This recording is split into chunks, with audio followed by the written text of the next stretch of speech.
Mitsubishi Galant E55 кузов, 2.0 инжектор, блок управления двигателя. Состояние блока идеальное, без пробега по Украине. Вот только что пришел к нам. Вот с такими фишками, с разъемом таким. Обращайтесь по телефону, телефон будет указан, вот его номер.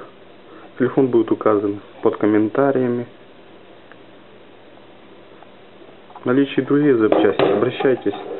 Машина пришла в отличном состоянии. Все запчасти идеальны. Жду ваших звонков.